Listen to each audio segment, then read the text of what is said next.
Bonjour et bienvenue dans ce nouvel épisode d'Au fil de l'idée, tisser des pensées, révéler de monde. Je suis Frédéric Ranganayagui, le meilleur coach professionnel. Alors, sans plus tarder, accueillons notre invité de ce jour. Bonjour Guillaume, Bonjour Frédéric. je te souhaite la bienvenue dans cet épisode d'Au fil de l'idée.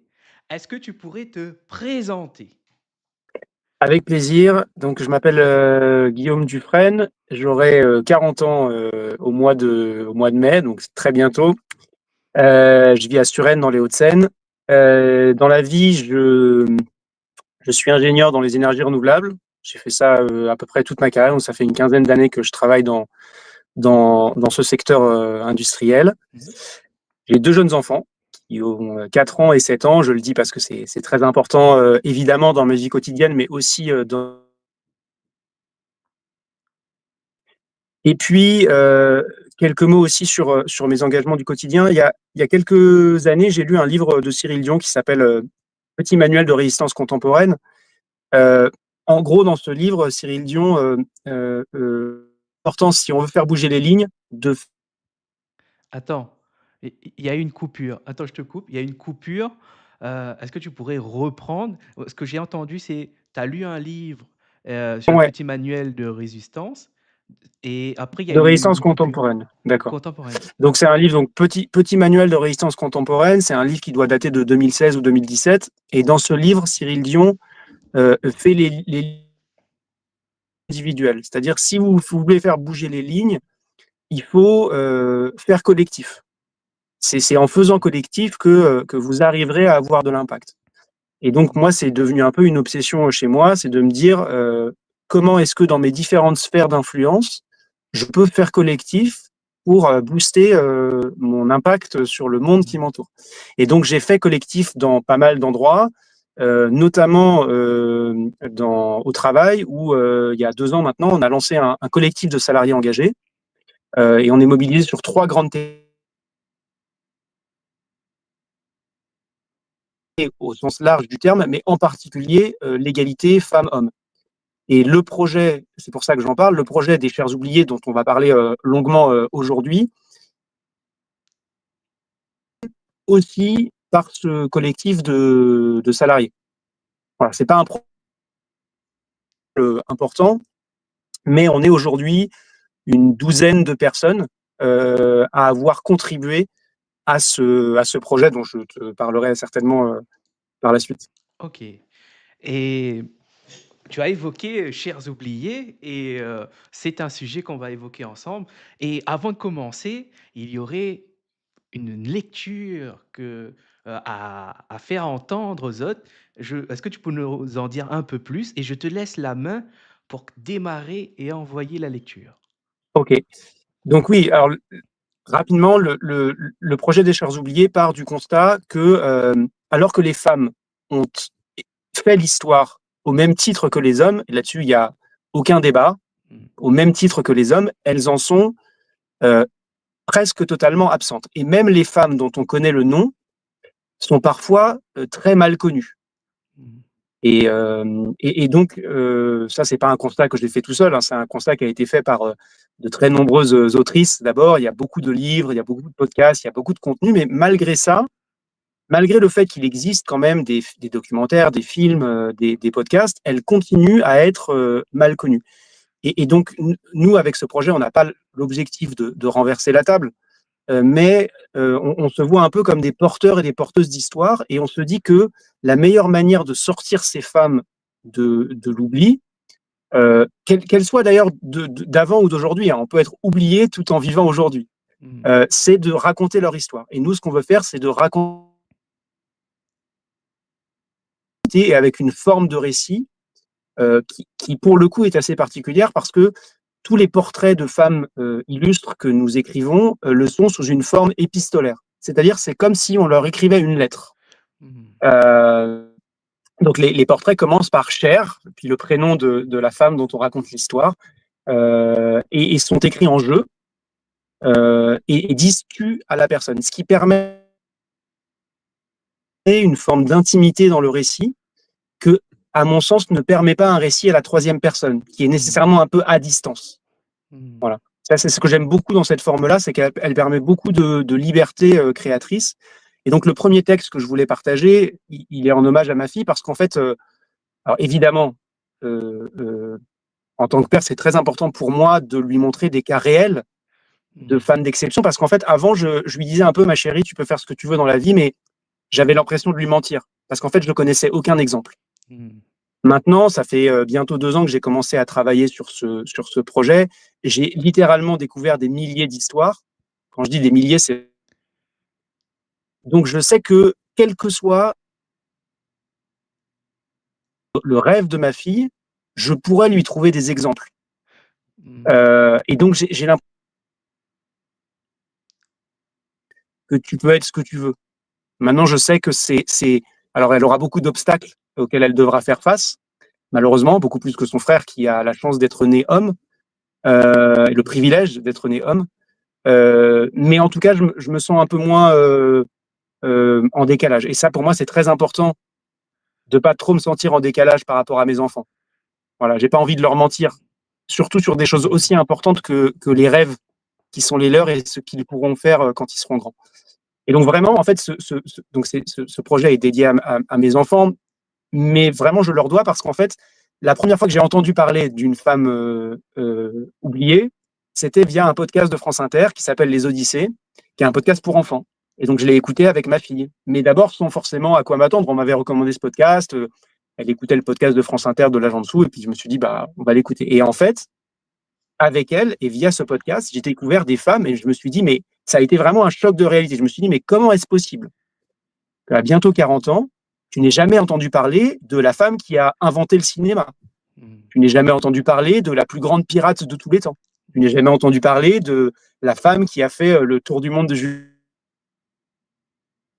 Dans ce podcast, il y en a vraiment à l'appel. C'est pas un podcast uniquement sur les femmes oubliées, mais c'est un podcast qui rend hommage à beaucoup de femmes méconnues. Voilà, en plus, c'est super. C'est plutôt pour une tranche quand on est adulte. Et donc, j'ai beaucoup de gratitude envers ma fille, grâce à qui j'ai écouté ce podcast, Mmh. et puis aussi envers l'autrice de ce podcast qui est vraiment top. Et donc, c'est la découverte de ce podcast qui m'a amené ensuite à lire d'autres livres, d'autres contenus. Voilà, et c'est un peu devenu une obsession depuis 2 ans. À chaque fois que je trouve un livre sur le sujet, bah, je l'emprunte ou je l'achète, et puis je le parcours pour découvrir de nouvelles histoires. Et donc, l'histoire du premier texte que je vais lire, il y a une amie à qui je parlais du projet, et elle disait, bah, puisque tu écris des lettres à ces femmes oubliées, ce serait chouette que tu écrives une lettre à ta fille. Mmh. Et donc, bah, je me suis prêté à l'exercice. Et donc, pour celles et ceux qui sont connectés à l'actualité, c'était après la polémique de Brigitte Macron et des Salcone. Voilà, c'est dans ce contexte-là que j'ai écrit cette lettre à ma fille. Voilà. Et donc, c'est le premier texte que je voulais partager aujourd'hui. Mmh. On t'écoute. Mon amour, ma chérie, ma petite étoile, tu as eu 7 ans aujourd'hui, l'âge de raison dans un monde qui semble souvent l'avoir perdu. Tout a passé si vite depuis ce matin du 17 décembre 2018, comme un éclair, comme un éclat de rire. Dans cette incroyable aventure de la parentalité, il est une chose essentielle que j'ai fini par comprendre. Être parent, c'est souvent une impuissance. Impuissance à échapper à ces stéréotypes de genre qui continuent à gangréner notre société. Impuissance à mettre fin aux violences abominables que nous infligeons aux femmes et aux enfants alors que nous prétendons les aimer. Impuissance à te protéger ton frère et toi du désastre climatique, de l'empoisonnement généralisé au biocide, de la destruction du vivant. Mais j'ai compris aussi que cette impuissance n'est pas un renoncement. Si elle nous enseigne l'humilité face à l'ampleur des combats à mener, elle ne nous donne en aucune façon le droit d'y renoncer. Il te faudra te battre toi aussi, ma chérie, car les hommes et leur système n'ont jamais rien donné aux femmes. Elles l'ont obtenu avec leur force, leur courage et leur abnégation. Je le sais maintenant grâce à mon travail sur les chairs oubliées. Ce projet qui a changé ma vie.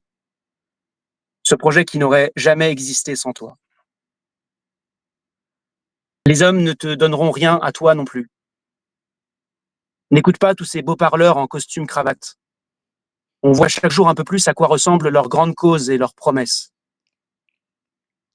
Quand ils ne sont pas du côté des violeurs, ils gardent leurs yeux, leurs oreilles et leur bouche fermées à double tour pour ne pas perdre leurs privilèges. Pour eux, tu seras toujours une sale conne.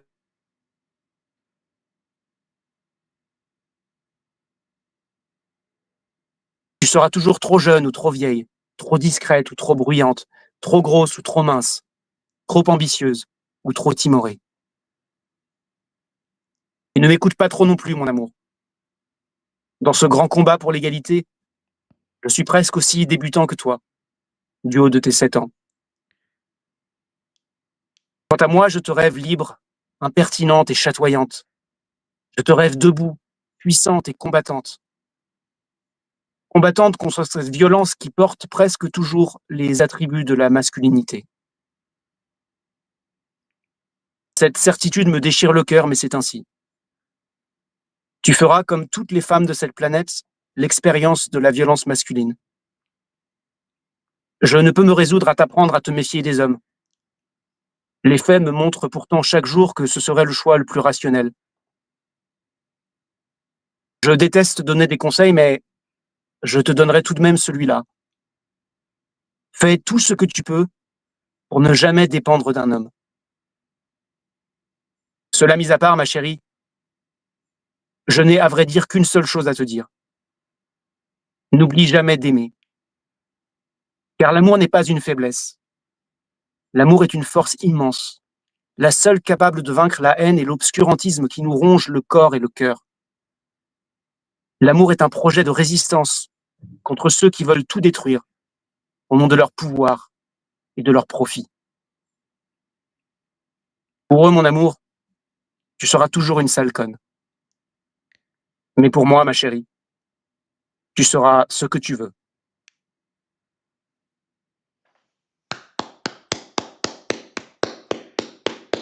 Merci beaucoup, Guillaume, pour cette lecture. Et j'ai une question pour toi, qui me vient directement après cette lecture. Hem, le moment où tu as écrit ces mots et maintenant, est-ce qu'il y a des choses qui ont évolué que tu rajouterais à ce texte? Euh, Ou que tu enlèverais? il est assez récent, le texte. Il est assez récent parce que ma fille a eu 7 ans en décembre. Mmh. Donc, tu vois, il a quelques mois. Mais donc, aujourd'hui, je ne le toucherai pas. Mais c'est clair que il y a encore 6 mois, il y a encore un an, je n'aurais pas écrit le même texte. Je pense qu'il y a quelque chose qui est très fort dans ce texte-là, qui est un débat qu'on voit souvent, qu'on entend souvent sur le fameux Not all men ou pas tous les hommes. Mmh. J'ai lu un livre qui m'a beaucoup marqué, qui est un livre. Alors, la plupart des livres, je tiens à dire quand même que le peu que je sais sur le féminisme et le grand combat pour l'égalité, je l'ai appris d'autrices que je lis, que j'écoute. Voilà, donc j'ai énormément de gratitude envers ces femmes qui, petit à petit, font mon éducation. Mmh. Mais il est un livre quand même écrit par un homme, et qui est celui dont je vais parler, qui est un auteur qui s'appelle Quentin Delval, et il a écrit un livre qui s'appelle Comment devenir moins con en 10 étapes. Mmh. Alors, il ne faut pas s'arrêter au titre du livre qui est un peu provocateur. C'est vraiment un livre qui est super et qui, en gros, est un petit manuel pour aider les hommes qui veulent s'engager au service de l'égalité femmes-hommes, mais en commençant par eux-mêmes. Et dans ce livre-là, il dit une chose qui, moi, m'a beaucoup frappé, qui dit que tous les hommes contribuent d'une manière ou d'une autre aux violences qui sont faites aux femmes. Tous les hommes contribuent d'une manière ou d'une autre aux violences qui sont faites aux femmes. Mmh. Et donc, je pense que le vrai courage, et ça commence par moi-même, c'est de me demander comment est-ce que moi, je contribue aux violences qui sont faites aux femmes, et j'élargirai aussi aux violences qui sont faites aux enfants, Mmh. parce que je fais énormément de liens entre les violences faites aux femmes et les violences faites aux enfants, et les arguments utilisés pour justifier les unes et les autres. Mmh. Donc, je pense que il y a beaucoup de ça dans ce texte-là. C'est-à-dire que moi, j'ai pas envie de jeter la pierre à quelqu'un, parce qu'en fait, on voit souvent quand on a des choses terribles dans l'actu, c'est pas moi. C'est les violeurs de Mazan, c'est moi aussi. C'est Mmh. moi aussi, et si je trouve ce que j'ai en commun avec ces hommes-là, et je trouverai quelque chose, et ben là, j'aurai un point à travailler qui me rendra un peu moins con, comme dit Quentin Delval, ou un peu meilleur. Et Mmh. c'est ça aussi que je dis à ma fille. Voilà, moi, j'essaye d'avancer là-dedans avec beaucoup de modestie, parce que lorsqu'on est un homme blanc en plus, bourgeois, enfin qui vient d'un milieu aisé, donc très privilégié, il faut faire très attention pour moi à pas donner des leçons à qui que ce soit. Mmh. Et cette oppression euh, masculine, ma fille, d'une certaine manière, elle a à peine 7 ans, mais elle connaît déjà ça dans ses tripes. Moi, je ne connaîtrai jamais ça dans mes tripes. Tu vois, ça restera Mmh. quelque chose d'intellectuel. Ça ne veut Mmh. pas dire que je suis pas capable d'empathie envers ma fille, envers ma compagne, mais pour moi, ça restera intellectuel. Et du coup, ça nous oblige à l'humilité, parce que les femmes, à partir du moment où elles viennent au monde, elles font l'expérience de cette oppression. Ce qui est Mmh. intéressant, c'est que c'est la différence avec les violences faites aux enfants, c'est qu'on a un jour fait l'expérience de cette domination des adultes sur les enfants. Mais en revanche, les Mmh. violences faites aux femmes, pour moi, ça restera toujours théorique. Mmh. Et tu sais, dans tes mots que tu emploies, il y a un mot qui est revenu: «éducation». Et Mmh. d'ailleurs, tu as une gratitude envers ces femmes qui ont osé prendre la parole, qui ont écrit, qui ont laissé une trace, et pou et là-dedans, quand on t'entend, on entend aussi quelqu'un qui a fait l'effort d'aller apprendre. Tu vois ce que je veux dire? Mmh. Et quelque part, tu t'es initié. Et aujourd'hui, quand tu me dis: «Not all men», enfin, pas tous les hommes, enfin, c'est le premier réflexe qu'on peut avoir. Heu, Quelque part, toi, tu es un modèle, tu es une, comment dire? Tu es un leader, tu es innovant parce que tu apportes un discours qui permettent de réfléchir et de se dire: «Ah, il y a peut-être des alternatives de pensée, il y a peut-être d'autres idées». En fait, Mmh. tu nous moi, en tant qu'homme, bah, tu nous ouvres la voie à d'autres idées qu'on n'a pas peut-être la chance de côtoyer, ou Mmh. d'être initié par d'autres hommes qui sont proches de nous. Mmh. Quelque part, je suis en train de te dire que tu es un leader et que peut-être, grâce à toi, d'autres, d'autres personnes, au-delà des hommes ou Mmh. femmes, d'autres personnes peuvent entendre un discours différent. Un discours qui permet de s'ouvrir à d'autres choses dont on n'a pas forcément l'habitude de côtoyer.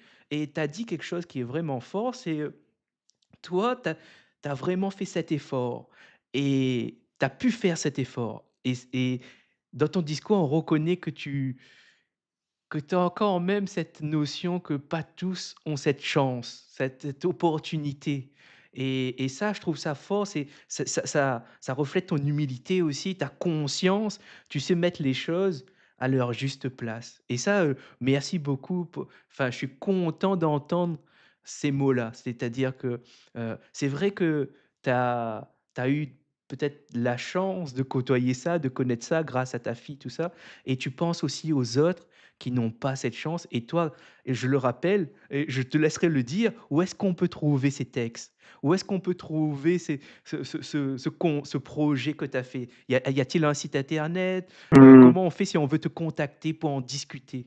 Et je te laisse dire un petit peu. Ouais, ouais. Alors, déjà, bon, merci ce que tu as dit. De toute façon, tes mots, je te remercie pour ça. Moi, en tout cas, je me vois pas comme un modèle. Je tiens à préciser aussi que je suis pas du tout arrivé, et que ce travail d'éducation que je fais, je le ferai toute ma vie. Mmh. Voilà. Et donc jusqu'au bout de ma vie, j'essaierai de devenir un peu moins con. Mais j'ai pas du tout la prétention d'être arrivé. Et les gens qui travaillent disent de toute façon, il n'y a pas de ligne d'arrivée. On n'arrivera jamais, mais ce que je peux dire en revanche, c'est que le chemin, il est plaisant. Il est dur parfois, parce que quand on commence à ouvrir les yeux sur le niveau de violence que subissent les femmes et les enfants, Mmh. qu'on les ouvre vraiment, on ne peut plus les refermer. Et il y a des fois où ça m'empêche de dormir, littéralement, de me rendre compte le niveau de violence que subissent aujourd'hui les femmes et les enfants, le fait qu'on le sache, puisque ces violences-là sont connues, mais elles sont silenciées et on a souvent un système qui, à tous les étages, préfère protéger les agresseurs que les victimes. Donc ça met en colère, Mmh. mais je pense que la colère est un bon moteur si on arrive à l'utiliser pour faire quelque chose de productif de cette colère. Voilà. Mais le chemin peut être plaisant aussi parce qu'on apprend, et pour rebondir du coup sur l'éducation, on parle souvent de l'éducation des enfants. Moi, je pense que la priorité, c'est pas d'éduquer les enfants. La priorité, c'est d'éduquer les adultes. Mmh. Et que les enfants, leur mission de vie numéro un, c'est d'être heureux et d'être insouciants. Et moi, je suis assez en colère quand on dit aux enfants, il faut éduquer nos enfants et c'est eux qui changeront le monde plus tard. Mmh. Je fais non, ça c'est pas possible. Tu vois, on peut pas. Aujourd'hui, on est en train de, on leur fait le monde dans lequel ils vont vivre au nom de notre pouvoir et de notre profit, et en plus, on ose leur dire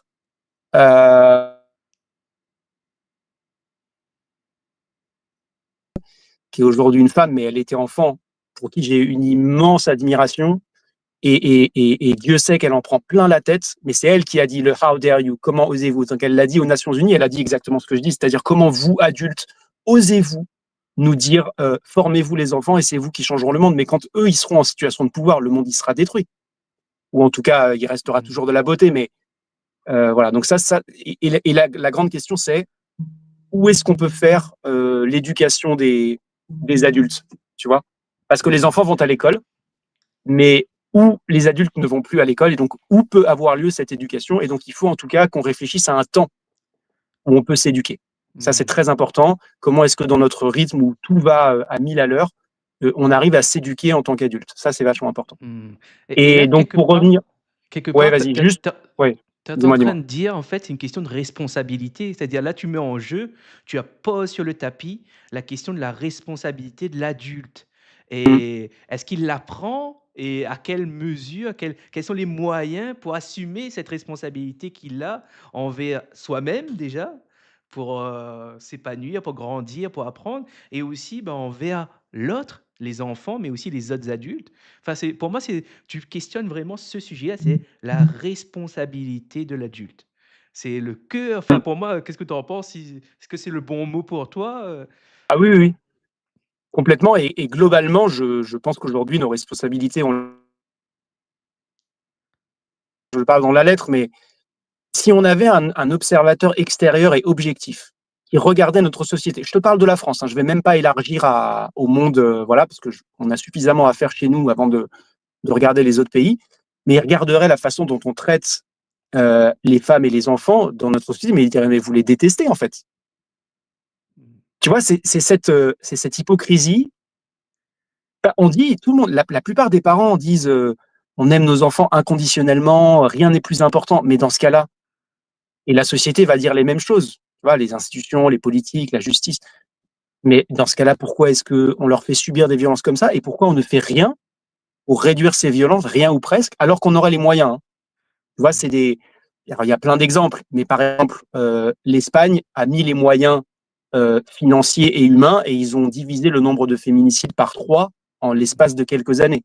Mmh. Donc, et ça je le dis clairement, nous faisons le choix de ne pas protéger les femmes et les enfants. C'est vraiment un choix, hein. Mmh. Et je dis pas ça, tu vois, les hommes un peu dominants qui doivent protéger les femmes et les enfants, c'est pas mon sujet. Et encore une fois, tout ce que les femmes ont gagné, elles l'ont gagné elles-mêmes. Elles l'ont pas gagné grâce aux hommes. Mais aujourd'hui, la société fait le choix de ne pas protéger les femmes et les enfants. Mmh. Et on le sait, tu vois, toutes ces violences-là, on peut pas dire ah je savais pas. Non non, je vais pas te noyer sous les chiffres, mais je veux dire toutes ces violences-là, elles sont connues, les institutions le savent, et nous-mêmes, en tant que citoyens, au fond de nous, on le sait. Tu vois, parfois, il y a des gens qui tombent de leur chaise quand on leur sort un chiffre sur les violences faites aux femmes ou les violences faites aux enfants. Mais en réalité, au fond de nous, on y participe. Ça revient à ce que je disais tout à l'heure. On y participe aussi. Et donc, il faut du courage pour se dire, moi aussi, je ces violences-là, parce qu'elles sont systémiques. Mmh. Que si Parce que les violences qui sont faites, les violences femmes, même si moi je n'y participe pas directement, j'en bénéficie. Ça rabaisse les femmes et donc moi ça me place dans une situation de privilégié, tu vois? Mmh. Et c'est intéressant cette La vision-là. parole, ouais, C'est ouais, intéressant parce que bah là, et tu as ça dit en quelque fait c'est chose. même si ouais, ouais. Ouais, ouais. Je voulais juste Oui, non mais rebondir s c'est et donc en fait c'est ça, c'est que moi le même si je ne suis pas un radicalement violent, la violence des autres hommes, je bénéficie de cette violence-là. Parce que ça me donne une place privilégiée comme femme, bah, ça me permet place. Et ça, c'est un truc qui mmh, m'intéresse beaucoup aussi sur la place. Aujourd'hui, je pense que globalement, dans certaines la sphère du pouvoir, telle qu'on l'entend, laisser la place. Parfois, pour, pour gagner en pouvoir, mais en fait, je pense que la question est mal posée. Les femmes n'ont rien à faire. C'est les hommes qui doivent laisser la place. Je disais, je ne demande aucun privilège aux femmes, je demande juste à ce que les hommes retirent leurs pieds de la nuque des femmes. Et donc, en fait, il faut juste que les hommes, on laisse la place. Mais la bonne nouvelle, quand même, c'est que si on laisse la place dans la sphère professionnelle, dans la sphère du pouvoir, il y a d'autres sphères où on peut prendre notre place. Et je pense en particulier à la sphère de la famille, où aujourd'hui, bah, la charge parentale, elle est encore de manière écrasante portée par les femmes. Donc, c'est un poids pour elles. Mais c'est aussi une opportunité pour elles de tisser une relation avec leurs enfants, une relation d'amour, une relation d'affection que la plupart des pères ne tissent pas. Parce qu'en fait, on ne passe pas assez de temps avec nos enfants, dans les bons moments comme dans les mauvais moments. Et donc, prendre sa place dans la sphère familiale, c'est aussi, à mon avis, avoir l'opportunité de construire une relation avec ses enfants d'une richesse incomparable avec celle qui est la relation de la plupart des pères aujourd'hui. Et une autre sphère, c'est la sphère de l'engagement, je dirais, associatif, notamment dans toutes les associations et les combats pour plus d'égalité, pour la défense du vivant, etc., qui sont massivement portés par des femmes aujourd'hui. Moi, je le vois dans la plupart des collectifs, des associations mobilisées sur ce sujet, on est sur à minima mmh, 2 tiers de femmes. Or, mais elles sont aussi porteuses de sens, tu vois. Et quand on milite pour ces choses-là, bah, le sens, il est évident. Par rapport à beaucoup de boulot où honnêtement, on regarde son job et on se dit: «Ah ouais, bon, là, je suis bien payé, et cetera». Intellectuellement, ça peut être stimulant, mais quel est le sens de ce que je suis en train de faire? Moi, honnêtement, j'ai de la chance. Je suis globalement très aligné. Tout n'est pas parfait, bien sûr, mais je crois vraiment à ce que je fais dans les énergies renouvelables, donc je suis assez aligné, j'y trouve un vrai sens. Mais je vois beaucoup de gens autour de moi qui ne trouvent aucun sens à leur travail et qui se réveillent un jour en se disant: «Mais j'ai sacrifié, des années de ma vie» parce qu'on bosse beaucoup, voilà, on fait aussi des sacrifices, heu et pourquoi en fait? Tu vois? Quel est le sens dans ce que je fais au quotidien? Et ça, malheureusement, c'est quelque chose qui m'intéresse beaucoup, le sens au travail et je pense que c'est quelque chose il y a beaucoup de jobs aujourd'hui qui sont des jobs bien payés, mmh, mais qui n'ont aucun sens. Ils n'ont aucun sens. Et un jour, on se réveille et je pense c'est aussi pour ça qu'il y a beaucoup de gens qui partent au burn-out. C'est à cause de charge de travail, c'est à cause d'un management qui parfois peut être toxique, mais c'est aussi parce qu'en fait, on consacre l'essentiel de notre temps éveillé à quelque chose qui a peu ou pas de sens, quoi. Et après, c'est à chacun de décider, hein. C'est pas à moi de dire à telle personne, ton job, il a du sens ou pas de sens. Je n'ai pas du tout la prétention de faire ça. Mais il y a beaucoup de gens qui sont, voilà, quand on en parle, et ils se disent, mais j'ai fait des trucs pendant des années, ça n'avait aucun sens. Et ça m'éloignait des choses qui étaient vraiment importantes pour moi. mmh, Voilà, donc c'est pour résumer, je pense que et je pense vraiment qu'en tant qu'homme, on peut gagner en laissant la place dans plus de place dans la sphère professionnelle ou dans la sphère de pouvoir. On a des choses à gagner, tu vois. On va mmh. perdre quelque chose, c'est sûr, on va perdre. On perdra du pouvoir, mais on a beaucoup à gagner par ailleurs. Et ça, je le dis parce que moi, j'en ai vraiment fait l'expérience. Tu vois, j'ai eu la chance de pouvoir m'arrêter 6 mois pour m'occuper de mes 2 enfants après leur naissance. hein, parce que je l'ai fait parce que j'avais des sous de côté. Aujourd'hui, c'est pas rémunéré, hein, donc voilà. Mmh. Mais ça m'a permis de construire une relation avec. Et ça, parce qu'en fait, le fait de m'être arrêté pour m'occuper d'eux seul, puisque ma compagne avait repris le travail, bah, ça fait que cette charge parentale, elle est beaucoup mieux répartie dans la suite aussi. Mmh. Tu vois? Je me sens à égalité avec ma compagne. Je me sens tout aussi légitime qu'elle pour m'occuper de mes enfants. Et ça, c'est un cadeau énorme, tu vois, la relation que je noue avec mes enfants. Donc on a beaucoup plus à gagner qu'à perdre. Heureusement, c'est ça qui me donne, Mmh. Et il y a eu quelques petites, saccades, lors de ta prise de parole, mais je pense avoir saisi l'essentiel et tu me diras ce que tu en penses. Hem, je sais pas si là tu m'entends correctement? Ouais? ouais, je t'entends bien, ouais. OK. Mmh. Ce que moi je remarque, dans ce que tu m'as partagé, c'est que quelque part, c'est un sujet complexe et il y a une question essentielle que toi tu invites à poser, c'est, le sens de ce qu'on fait. Quelque part, c'est se poser la question dans ce qu'on fait, quel est le sens et est-ce que on est OK? Est-ce qu'on valide? Et de se poser la question, c'est déjà un premier pas déjà de prendre conscience que parfois, peut-être, c'est une trajectoire subie et non choisie. Ce que je veux dire, Mmh. c'est que peut-être on n'a pas usé de notre liberté de choisir, de ce pouvoir qu'on a, et une question que tu soulèves, c'est dans ce que vous faites, quel est le sens? Et est-ce que c'est un sens que vous voulez continuer à poursuivre? Pour moi, Mmh. c'est ça que j'entends et toi, tu as une réponse que tu as donnée plusieurs fois, c'était l'éducation. C'est vraiment, pour moi, et tu me diras ce que tu en penses, mais pour moi, c'est vraiment une possibilité forte qui est de pouvoir se construire, de Mmh. pouvoir avoir une vie, où on est content, on est heureux parce qu'on apprend. C'est pas un chemin facile. Toi-même, tu nous as partagé qu'il y a des moments difficiles, il y a des moments où on prend conscience de Mmh. certaines choses.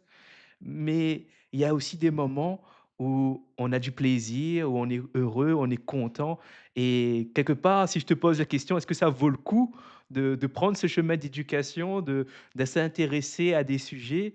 Quelle est ta réponse? Et qu'est-ce que tu en penses de ce que je t'ai partagé? Mon expérience personnelle, mais c'est pas tellement moi qui le dis. Il y a eu une méta-étude qui a été faite où, en gros, il pose la question aux gens peu avant qu'ils meurent et il leur demande qu'est-ce qui vous a rendu heureux dans votre vie, quoi. Et donc, il y a 5 choses qui ressortent, c'est apprendre. C'est apprendre et en fait, le cerveau humain est câblé pour l'apprentissage. Donc, apprendre est quelque chose qui nous rend fondamentalement heureux parce que ça nous, physiquement, je veux dire, ça fait sécréter des hormones, voilà. Et en fait, les enfants, il y a qu'à voir un enfant qui va à l'école, en tout cas au début, mais ils sont tellement heureux, ils nourrissent ce besoin d'apprentissage. Et puis un jour, on perd ça en fait. Et malheureusement, on le perd même avant l'âge adulte. On voit beaucoup d'enfants qui sont au collège et qui ont perdu cet amour de l'apprentissage et ce bien-être lié à l'apprentissage. Et donc là, il faut qu'on se pose les questions. Comment ça se fait que tellement d'enfants n'aient plus envie d'aller au collège alors que c'est un lieu, ils soient malheureux là, alors que ça devrait être le lieu de l'apprentissage, de la stimulation intellectuelle et donc du bonheur. Et pourquoi est-ce que nous aussi, adultes, on a perdu ça? Mmh. Et moi, je pense qu'il y a deux choses qui nous sauveront. C'est l'émerveillement et l'empathie. Et ce qui est marrant, c'est que Mmh. c'est deux qualités que les enfants ont naturellement. Un enfant, Mmh. il va s'émerveiller devant tout et n'importe quoi. Devant une fleur, devant un chant d'oiseau, enfin, un brin d'herbe, ils sont capables de s'émerveiller avec rien. Et ils ont une capacité d'empathie immense. C'est-à-dire qu'un enfant, quand il croise quelqu'un qui fait la manche dans la rue, il s'intéresse à cette personne tout de suite. Mmh. Et nous, adultes, et en fait, on a perdu ça. On a perdu l'empathie, en souffrir je te parle même pas dans le monde entier, c'est important, hein, je vais pas faire la liste des souffrances dans le monde en ce moment, mais même autour de nous, on peut souffrir, puis on détourne le regard, on dit c'est pas mon problème. Mmh. Et l'émerveillement, bah, on est blasé, tu vois. On prend plus le temps de, de, de, de, de, de s'émerveiller devant, je sais pas, n'importe quoi. Un paysage, ré Trop vite, on n'a plus le temps. Et donc, en fait, je pense vraiment que c'est ces deux choses-là. Parce qu'en fait, comment on peut espérer mettre fin ou faire réduire les souffrances des autres dans le monde si on n'a pas comment est-ce qu'on peut protéger le monde de la destruction si on ne s'émerveille pas devant la beauté du monde? C'est impossible. Tu vois. Donc, faut vraiment, moi, je me dis souvent qu'il faut qu'on travaille ces deux pistes-là. Et finalement, ça revient à se reconnecter avec l'enfant qu'on a été un jour, tu vois. Et l'éducation, c'est pareil. L'apprentissage, finalement, c'est retrouver en tant qu'adulte cette joie qu'on avait à apprendre étant enfant. Mais encore faut-il avoir le temps. Hein. Moi, je bosse à 80%, je travaille pas les vendredis. C'est une chance immense que j'ai. Tous les vendredis matins, je me réveille en me disant privilège énorme. Mais j'ai bien conscience que quand on bosse 50 heures par semaine et on a des enfants en plus, mais laisse tomber, la vie est une course permanente. Mmh. Pas le temps de faire. Je te parle même pas de faire, tu vois. On n'a même pas le temps de se poser la question qu'est-ce que je veux faire. Et ça, c'est très problématique parce que du coup, on va à fond, tu vois, et même nos temps de loisirs sont planifiés. Tu vois, Mmh. typiquement, tu dis, bah, le mardi soir, j'ai basket, tu sais que tu as basket, ça te fait du bien de faire du sport, c'est génial, mais c'est planifié, Mmh. tu vois. Tout Et il n'y a plus de place pour. Et donc, malheureusement, bah, l'apprentissage, la lecture, l'écoute de podcasts passe en deuxième. Et donc, on va prendre plutôt des contenus qui sont très chouettes. Hein. Moi aussi, j'ai passé beaucoup d'heures devant des séries de Netflix et autres qui sont très cool, mais c'est vrai que c'est plutôt des divertir. choses qui vont comment, te divertir que vraiment t'apprendre quelque chose. Et alors, le divertissement est très important. Hein. Je sais plus, je crois que le cerveau a besoin de 25% de temps consacré à des tâches de divertissement qui ne sont pas forcément productives. Enfin, je pense pas du tout qu'il faille qu'on fasse de nos loisirs des choses productives. Il faut aussi savoir buller, tu vois, et faire des choses qui n'ont aucun intérêt. Mais c'est vrai que, tu vois, cette idée de on est épuisé, le soir, on a juste le temps de mater un épisode ou deux sur Netflix, et puis après, on va se coucher parce qu'on est claqué, c'est la vie de beaucoup de Mmh. monde. Et quand même, je tiens à dire aussi la question du sens. Si on a la possibilité de se poser cette question-là, c'est que déjà, on est très privilégié. Mmh. Parce qu'il y a beaucoup de gens en France et encore plus sur Terre qui n'ont même pas la possibilité de se poser la question du sens. Quand Mmh. tu es brisé au quotidien par un système, quand tu es victime de violences abominables, bah, en fait, le sens, il n'y a pas de place pour ça. Ce n'est C'est pas la ta survie. priorité, je suis Voilà, c'est la ouais, survie. Donc, ouais. donc j'ai bien conscience que moi, déjà, de pouvoir m'interroger sur le sens que je veux donner à ma vie, je suis déjà très privilégié. Mmh. OK. Et je te propose, et bientôt la fin, je te propose qu'on passe, à la lecture du deuxième texte, de ce Ouais, podcast et ensuite on fera une petite conclusion de ok. notre échange. Alors, juste pour me contacter, le mieux, c'est probablement sur LinkedIn, voilà, où les gens peuvent me trouver et m'écrire. Ensuite, tous les contenus sont sur un site internet qui s'appelle chersoubliés.fr. Donc, les gens y trouveront les portraits qui ont été publiés. Il y en a une trentaine maintenant qui ont été publiés parce qu'on en publie un toutes les 2 semaines. Et il y a beaucoup de contenu bonus aussi.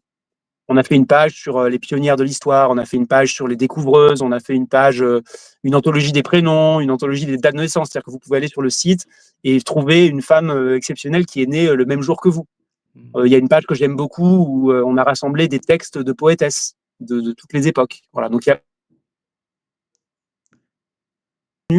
et je pense que les gens, voilà, je pense qu'il y a plusieurs heures d'exploration pour en voir la totalité. Et donc pour faire le lien avec le texte,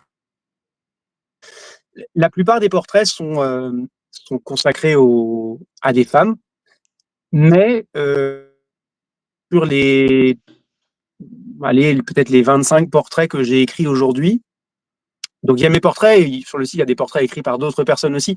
D'ailleurs, je le dis au passage, je dis toute personne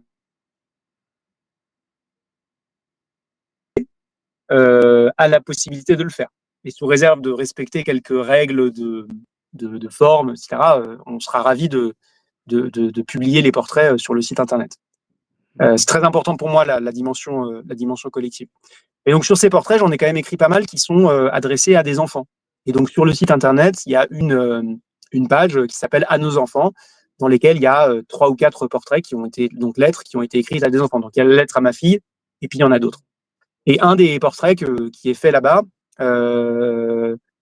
c'est alors c'est un poème qui a été écrit à une petite fille qui s'appelait Marie Dosso. Et alors, Marie Dosso, c'est une petite fille qui est morte en 2023 dans le désert libyen avec sa maman. Elle a été expulsée par les autorités tunisiennes qui les ont envoyées dans le désert, et donc elles y sont mortes de soif. Donc elles sont mortes à Et je me rappelle très bien, moi je suis tombé sur l'histoire de cette petite fille et de sa maman. C'était un article du Huffington Post qui racontait un peu son histoire. Et pour illustrer cet article, il y avait 2 photos. Il y avait la photo du corps de cette petite fille allongée dans le sable à côté de sa maman morte. Et il y avait à côté une autre photo d'elle, vivante, avec cette petite fille qui a une sorte de demi-sourire. Là, j'ai la photo sous moi, là, enfin sous les yeux. Et en fait, à cette époque-là, elle avait à peu de choses près l'âge de ma fille. Et j'ai eu une sorte de flash où j'ai vu dans le sourire de cette petite fille le sourire de ma fille. Pourtant, elle ne se ressemble pas. Ma fille est métisse franco-asiatique. Cette petite fille, elle a 2 parents noirs, donc c'est une petite fille noire. Mais j'ai vraiment une sorte de flash. Je me suis dit, waouh, j'ai vraiment vu le sourire de ma fille. Et j'avais écrit les premières lignes de ce texte à l'époque, en 2023. Puis je l'avais laissé, mais j'avais toujours gardé cette petite fille dans un coin de ma tête. Et le projet des Chers Oubliés m'a donné envie d'aller au bout de ce texte, qui est devenu un poème, du coup, écrit à cette petite Marie Dosso. Mmh. C'est un peu l'histoire derrière le texte que je vais lire maintenant. Entendu. Chère Marie, je vois ton corps si frêle, allongé sur le sable. Quel rêve portais-tu dans ton petit cartable? Où donc t'aurais mené tes souliers d'écolière, si tu n'avais connu la mort dans le désert? J'aime à te croire heureuse, quelque part dans le ciel, que tu goûtes enfin à la paix éternelle, la joie dont t'a privé la barbarie humaine, et que s'est estompé le parfum de la haine. Et j'ai vu ton sourire dans celui de ma fille. Tu es né en Libye, terre violente et hostile. Tes parents s'y connurent sur leur chemin d'exil. Leur seul tort fut d'avoir rêvé d'autres rivages, d'avoir voulu donner visage, d'avoir cru un instant, après toutes ces tortures, que le verbe s'aimer s'écrirait au futur. Et j'ai vu ton sourire dans celui de ma fille. Je ferme les paupières et je pense à ton père, lui à qui l'on a pris ce qu'il a de plus cher. Il n'est plus qu'un fantôme, hurlant son désespoir, mort parmi les vivants. Il erre dans le noir. Je voudrais un instant partager sa douleur, le prendre dans mes bras, le serrer sur mon cœur. J'ai vu ton sourire dans celui de ma fille. Jusqu'où devront aller les frontières de l'horrible pour qu'elles cessent enfin de nous être invisibles? Ce sont aussi les nôtres, tous ces enfants qui meurent. Le sang des innocents n'a qu'une seule couleur. Alors ouvrons nos cœurs aux damnés de la terre. Faisons tomber la haine, les murs et les frontières, pour que le chant des morts soit enfin recouvert par les rires des vivants, revenus des enfers. Et j'ai vu ton sourire dans celui de ma fille. C'est promis, chère Marie, je ne t'oublierai pas.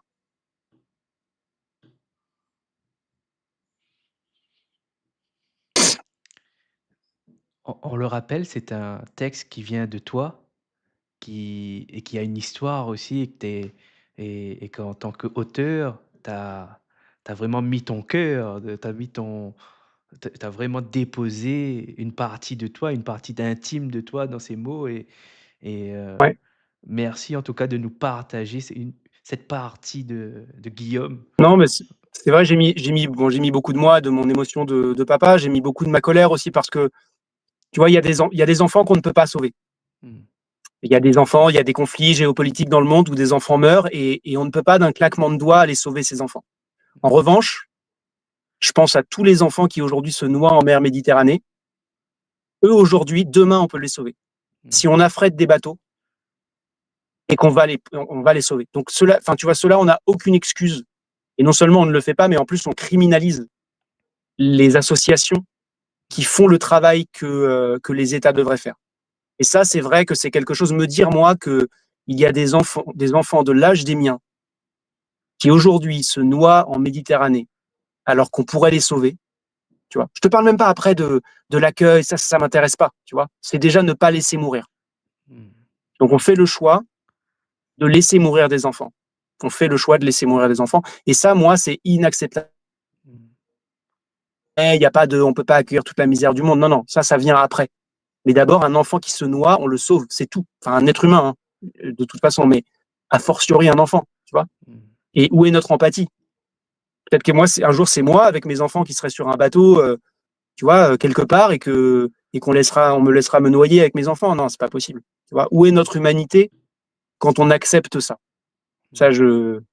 je peux pas, tu vois. Et donc, je suis furieux vraiment face à ça, et j'essaye de ne pas perdre cette colère parce que c'est un moteur incroyable, mais j'essaye d'en faire quelque chose.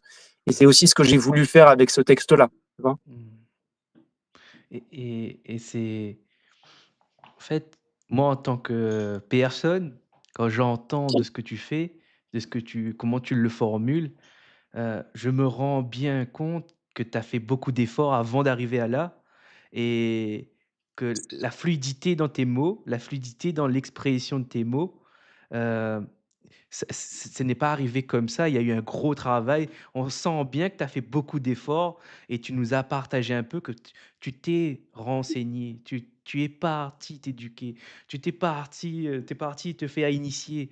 Tu as une culture, tu as de la connaissance et aujourd'hui tu mobilises tout ça pour mettre en place des actions à ton échelle, pour essayer d'améliorer les choses avec ce que tu es capable en tant qu'une personne.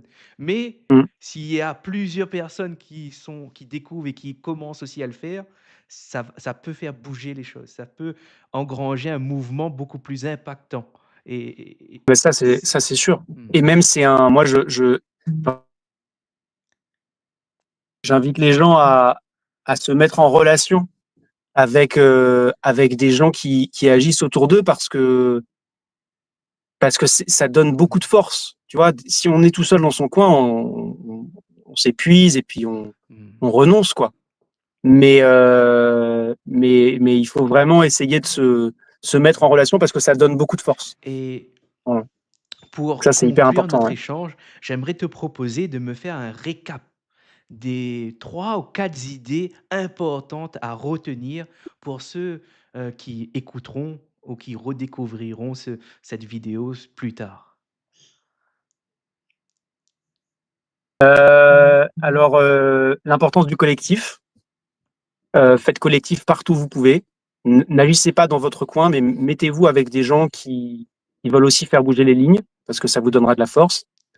Euh, Apprenez sur le site des Chers Oubliés, il y a beaucoup de contenu. J'essaye de rassembler tous les livres, tous les podcasts, tous les documentaires sur le sujet. Donc, allez faire un tour et vous trouverez plein de choses.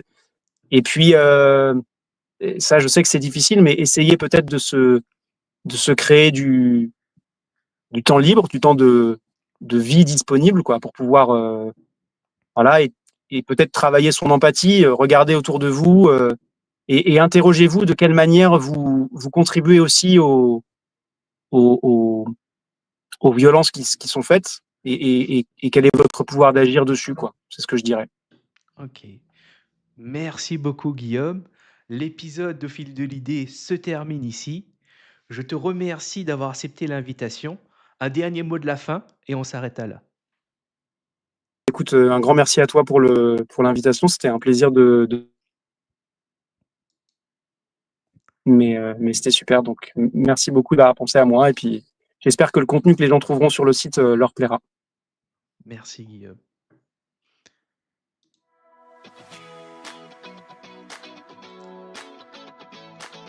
Hop, je coupe et je suis à toi.